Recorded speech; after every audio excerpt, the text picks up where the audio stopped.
This is Patrick Watson. You're watching 12 different types of Aries ascendants. So you should have just finished Aries Rising with Mars in Pisces in the 12th house. And so hopefully you've seen all of the different examples I've provided so far of the Mars in each sign and house placement. And you probably have more questions now. So this section is going to be about how to tell the difference between people who have the same ascendant rulers. Like, how do you narrow this down more to figure out more about your individual ascendant ruler? So I'm kind of imagining that you might be asking a question like, you've just cherry picked all of these examples. What about all the Aries risings who aren't distinctly Mars-like characters necessarily? And so I want to show you a bunch of examples which show the differences. So aspects of the ascendant ruler can substantially impact the way the ascendant ruler is expressed, and this is kind of huge. As well as planets in the first house can also describe planets which become personalized or representative of topics or roles that are at the forefront of their identity. And then, to some degree, planets aspecting the horizon within 3 degrees should theoretically contribute as well. So here are some examples of Aries risings with Mars in aspects to different planets. So we have Aisha Tyler. She's born with Aries rising, and she has Mars in Virgo in the 6th house, and its closest aspect is a conjunction from Mars, which is coming towards Mars because Mercury's retrograde. Mercury is the planet of language and skill and flexibility, rhetoric, humor. Speaking is the planet of language. So this should theoretically make Mars more like Mercury, adaptable, talkative.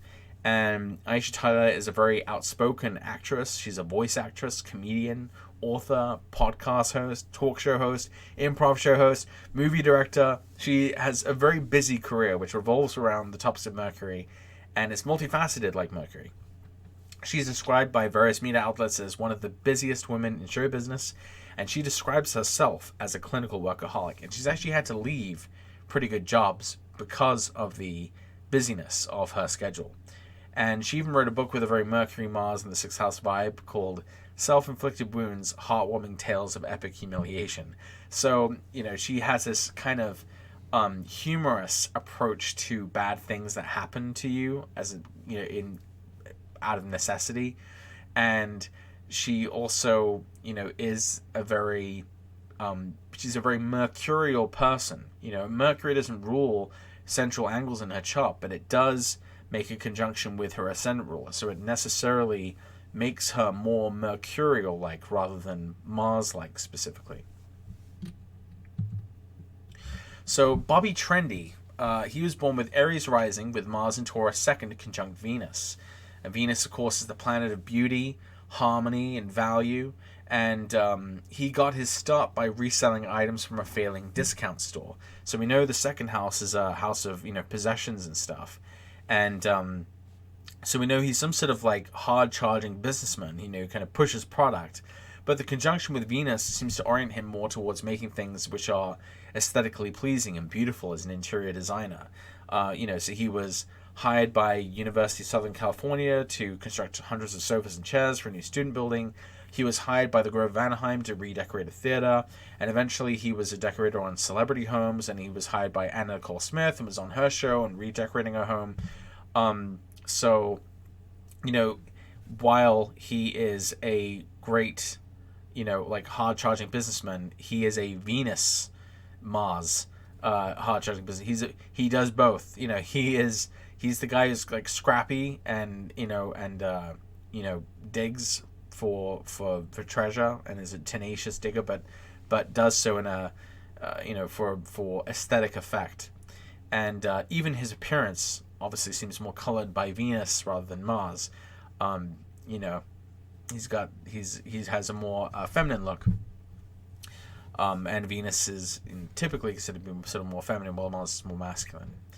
And it's interesting because we have kind of an opposite example where Amber Rose, she was born with Aries rising with Mars in Virgo, 6th conjunct Venus. So what's interesting about her, just on the level of appearance, is that she's a gorgeous woman, although she has a very masculine approach to her image. I mean, in this image, she's famous for her buzz cut, which is a more sort of masculine look, and then she, is even posing here with boxing gloves and these like boxing shorts and these tattoos. So she's Mars, but it's got this Venus twinge to it too. She is showcasing her beauty, but in this kind of Marsy kind of way. And since it's in the sixth house, she, is this really, really hard worker, and her beauty and her sexual attractiveness are kind of part of her means of survival. And of course, the bad nature of the sixth house means that sometimes it happens out of necessity rather than volition. And so she actually started stripping at 15 years old in order to support her mother. And she's organized slut walks in dozens of cities in which women march and protest of rape culture, including victim blaming and slut shaming sexual assault victims. So we see that there is this, there is definitely like a heightened consciousness and kind of aggressive, bold way of tackling this particular issues which are related more to Venus, as they refer to sexual freedom and freedom of women and in these sort of sexual contexts. And she wrote a book called How to Be a Bad Bitch, in which she gives female readers advice on how to be smart with finances, career, love, and fashion. And so it's kind of funny. I mean, like, even just the notion of a bad bitch is sort of Mars Venus, right? It's it's Mars twinged by Venus, or Venus twinged by Mars. I can't quite tell. And it's eminently practical. It's in Virgo, so it's just like, it's finances, career, love, fashion, etc. And another aspect of the sixth that we kind of get from her is the fact that the sixth house has to do with surgeries and health issues, and she has tried to normalize discussions about plastic surgery, and she's actually had to undergo breast reduction surgery. And so you kind of see, and obviously her image is a big part of her, career and her life. So we can see how Mars as the Ascendant Ruler is in the sixth, and how this might, this is like a bigger deal for her than it might potentially be for other people. Jean-Noel Jeanneney, I think that's how you say it. So he was born with Aries Rising, with Mars in Gemini third, conjunct Jupiter. So Jupiter is a planet of expansion, wisdom, honors. Theoretically, Mars should be made more Jupiter-like by conjunction from Jupiter. It should be more ennobled, professorial, knowledgeable, or political. And he's a pioneer of media history, one of the first media historians.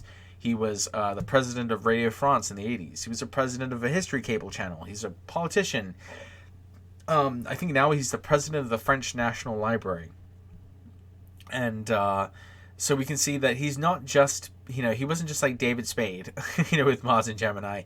He's this like kind of grand, noble, Mars in Gemini. And he's actually noted for his opposition to Google Books. He wants the government to have its own national book digitization project. So he's kind of taking this stand, as sort of a dissident against the, monopolization of, books that's happened through the Google Books program. And, wants to, even though everyone loves Google Books, he wants to create a national version of it. So you just kind of see how, he's like a very Jupiter influenced type of Mars, right? Not just Mars itself. Joan Rivers, she was born with Aries Rising, with Mars in Virgo 6th, conjunct Jupiter. And, she is absolutely Jupiterian, right? She's this, hard-charging, comedian. And, Jupiter is the planet of jollity. Typically Mercury is more like wordplay and jokes. Jupiter is sort of a more general, like, ebullience. With our previous example, Jupiter seemed to make Mars more kind of noble, but we can kind of see how Jupiter comes through for Joan Rivers. She is uncompromisingly truthful in her comedy, even and perhaps especially when it hurts. There's a quote from her where she says, "He was an epiphany. Lenny Bruce told the truth. It was a total affirmation for me that I was on the right track long before anyone said it to me. He supplied the revelation that personal truth can be the foundation of comedy, that outrageousness can be cleansing and healthy. It went off inside me like an enormous flash." And obviously Rivers has, in relation to the sixth house notion of health problems, she's suffered from bulimia and body image problems, and she's been very honest about her plastic surgery. And the sixth house obviously is connected with the topic of surgery. She said, "I've had so much plastic surgery, when I die, they will donate my body to Tupperware." Again, there's that Jupiterian Mars for you. So, that was Joan Rivers. Dian Fossey, she's the woman, behind the movie Gorillas in the Mist. She's basically the Jane Goodall of Gorillas. She was born with Aries Rising, with Mars and Capricorn 10th, conjunct the Sun and Saturn. And so what's interesting about this is that Saturn is the planet of solitude and austerity and limits. And the Sun and Saturn usually, like something I've seen over and over again, is people with like hard Sun-Saturn aspects tend to have problems with like male authority figures and especially fathers. And so what's interesting is that she was raised by her strict and abusive stepfather, who gave her no emotional support and didn't even allow her to eat dinner with him and her mother. So, with Mars conjunct Saturn, she was a very lonely and shy, reserved personality. She turned to animals in her loneliness.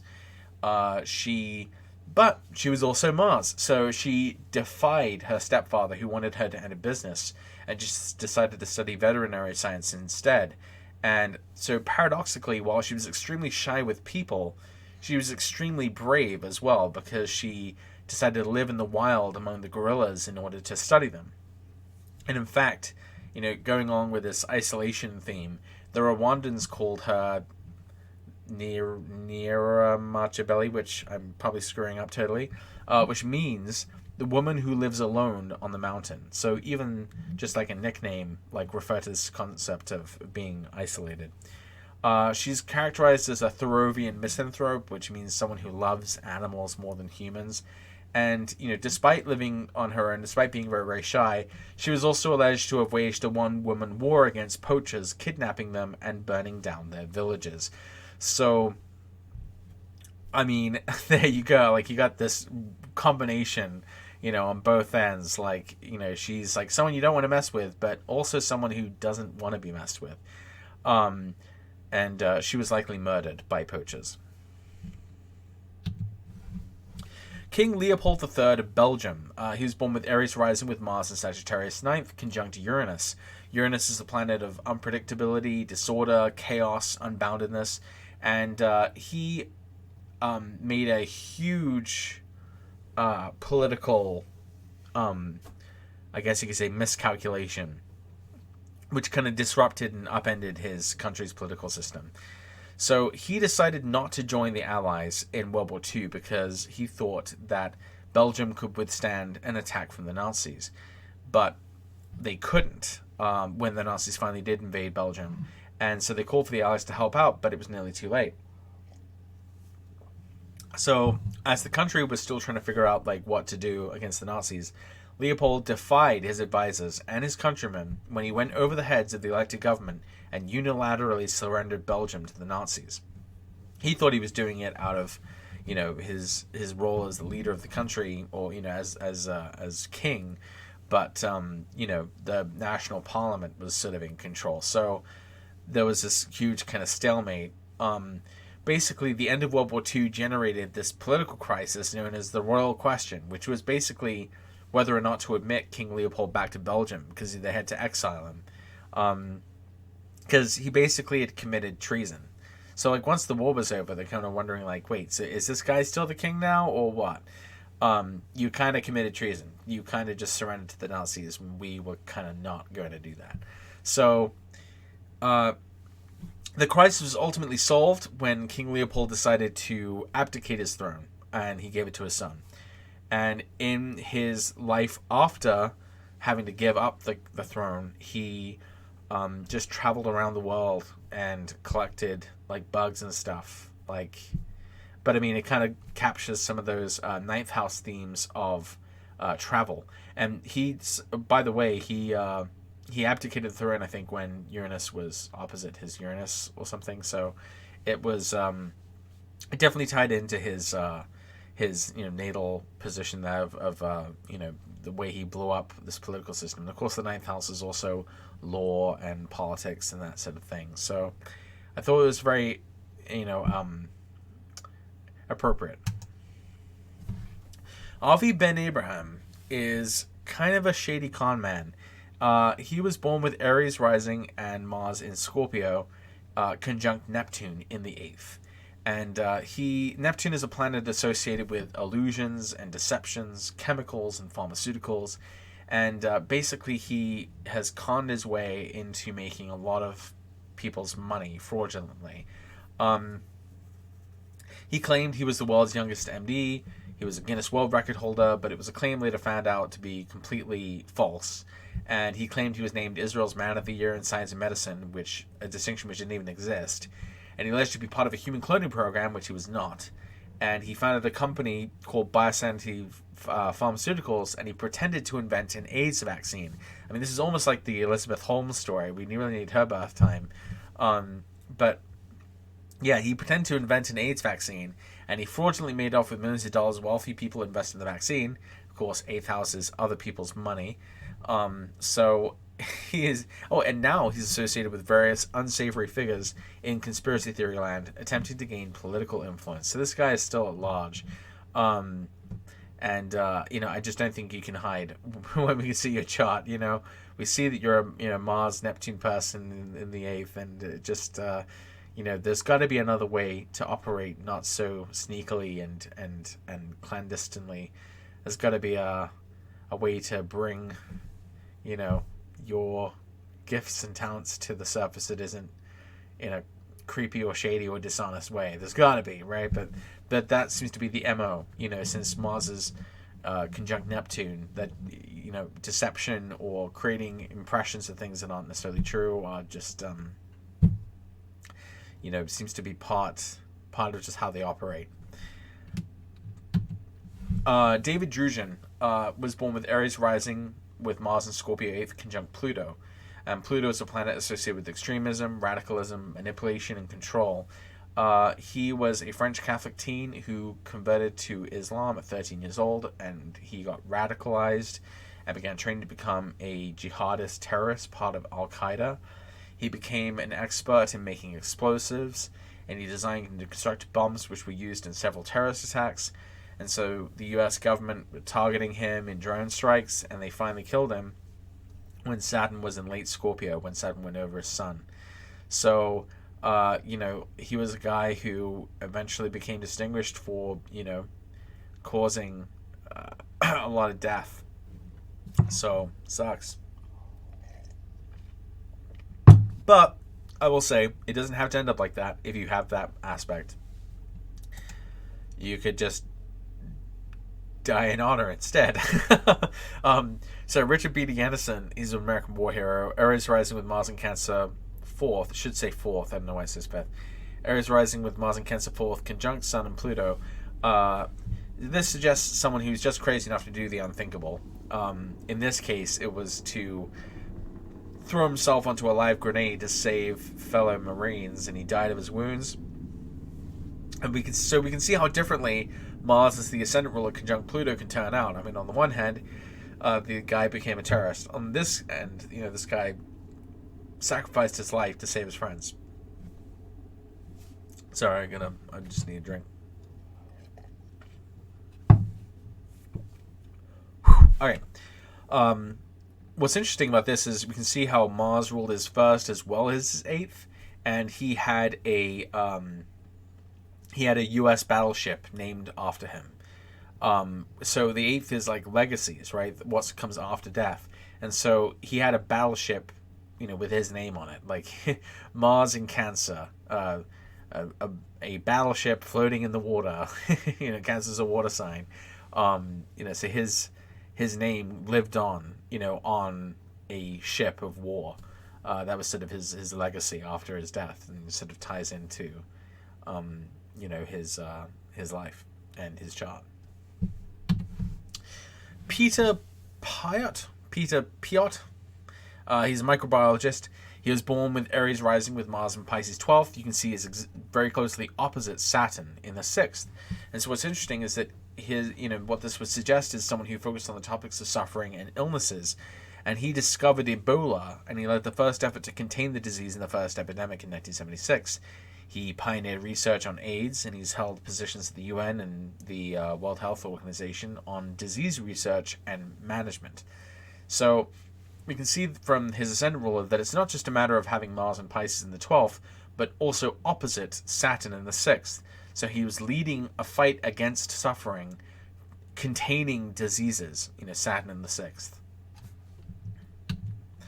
Craig Newmark, he's the Craigslist founder. Born with Aries rising, with Mars in Aquarius 11th, square Jupiter in Taurus 2nd. So the 11th house is, obviously allies and organizations and networks. And the second house is about, there's a stupid bug. The second house is about finances. And so he has Mars directly applying to a square with Jupiter in the second.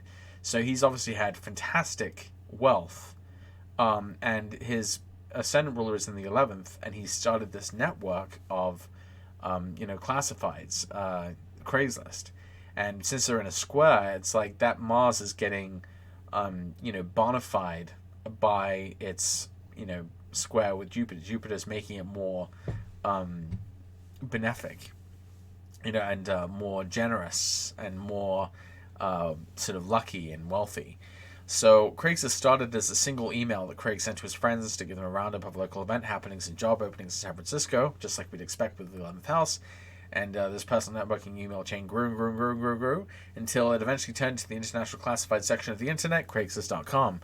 What's interesting about Craig, how he's like Mars, is that rather than be CEO, he prefers to work in customer service at Craigslist. So he kind of does like policing on Craigslist, and he does battle with spammers, and he's putting out fires. So, he also did not. He was really conscious about selling out. He wanted to stay true to sort of the original, kind of Web 1.0 version of Craigslist. Ascendant Ruler Mars square Jupiter in the second not only shows his propensity towards extraordinary wealth, but his genial, optimistic, generous, and politically conscientious nature through his philanthropy work. So we can see that again, the Jupiter square sort of shows how he is, a very generous character. And, Mars is the planet that's the one that's in, this square with Jupiter. So I have more to say about his chart, but for now we'll move on. Neel Kashkari, he's an engineer and financial guru. He was born with Aries rising with Mars in Aries first, opposite Uranus, and square Mercury. So Mercury is a planet of numbers, counting, speech, language, and logic, and Uranus is a planet of rebelliousness, as well as some connotations with advanced technology. And so what's interesting about him is he got his degree in engineering, and he worked as an engineer at NASA before switching to business and finance. So the Mercury-Uranus square he has interfacing with the ruler of his ascendant really seems to describe how he wasn't just like a soldier or an athlete or something like that, but that he, was much more of a mercurial kind of person. He was into engineering and math and business and finance. He became the Assistant Treasury Secretary at the height of the 2008 financial crisis. He oversaw administration of the TOP program. He's now president of the Federal Reserve Bank of Minneapolis. What's interesting too is he was greatly influenced in his studies and accomplishments by his parents with Mercury in the fourth, but he was also ideologically divided from them because his parents are more liberal and Neel Kashkari is more libertarian. So you can see how the expression of his Ascendant Ruler is really colored by its aspects that it makes with other planets. Helmut Kohl is a German reunification leader. He was born with Aries rising with Mars and Pisces, square Jupiter, sextile Saturn, trine Pluto. He oversaw the end of the Cold War. He's the political leader who reunified East and Western Germany, and he was the architect of the formation of the European Union. He wasn't, so with Mars in the 12th, he wasn't consumed by rivalries and enemies, but because of the square from Jupiter in the 3rd, he went out on a limb to overcome divisions. It's the same thing. It's the same aspect that Craig has from Craig Newmark. He also has Mars square Jupiter, but it was happening in different houses.